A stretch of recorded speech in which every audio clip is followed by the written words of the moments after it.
Tala naman ang biyahe ng ilang pasahero sa Batangas Port. Nagkaaberya kasi sa online reservation system ng Pantalan.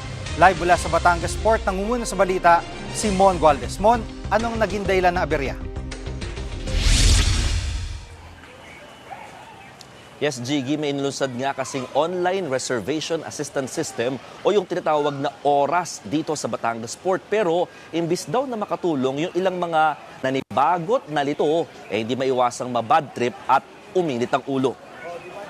Kwento ng ilang pasaherong nakausap namin, kumuha naman daw sila ng slot online. Pero hindi pa rin sila nabigyan ng ticket dahil punuan na.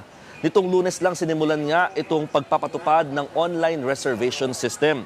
Bibigyan dito ng QR code ang pasahero at kailangan lamang itong scan para makapili ng biyaheng available. Maganda naman daw ang layunin dito ng Philippine Ports Authority o PPA para matiyak na may slot ang bawat pasahero. Yun nga lang, tila hindi ito umubra dahil nagkaproblema naman ang encoding ng ilang mga shipping companies. Narito ang pahayag ng isa sa mga nagreklamong pasahero at ang paliwanag naman ng involved na shipping company. Sana hindi na lang sila nagbigay ng ganito. Eh, higit sa lahat ay senior citizen na po ako. Dapat sanina, agad kaming pinauwi. O, di wala na sana kaming reklamo. O, eh, pinaasa kami. Problema po kasi doon sa system sa unahan. Dalawang barko po na ilagay doon. Kaya po nagdoble po yung capacity ng tao namin. Di natubog po kami. Wala na po kami maibigay na. Mon, pagdating sa pamasahe sa barko, ay may nabalitaan ka ba kung tumaas na rin ito? Oo, Jiggy, initially merong hanggang 20% taas pasahe na pinapayagan sa mga shipping company. Mismong Maritime Industry Authority o Marina ang nag-aproba nito dahil sa wala pa nga ring prenong taas presyo naman pagdating sa produktong petrolyo. Isa ito sa nakikitang dahilan naman ngayon ng pamunuan ng PPA, particularly ng Batangas Port, kung bakit tila kaunti ngayon ang pasahero kumpara noong nakaraang Semana Santa.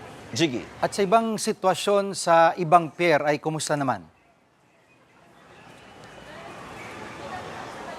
Nako, Jiggy, parang gaya dito sa Batangas Port, mas kaunti din yung mga pasahero doon naman sa Manila North Port. Sa katunayan, isa lamang ang biyahe roon. Gayunman, pinaigting pa rin ang seguridad sa Pantalan. Nag-inspeksyon nga rin doon kanina ang Office for Transportation Security. Kabilang sa kanilang inalam ay kung napapatupad ba ng Pantalan yung tamang terminal fees at mga passenger fees. Narito ang pahayag ni OTS Undersecretary Gilbert Cruz. If ever meron kami makita na some of them are violating or any violation doon sa mga napag-usapan as to the terminal fees and travel fees, gagawan po namin ng kaukulang report yan.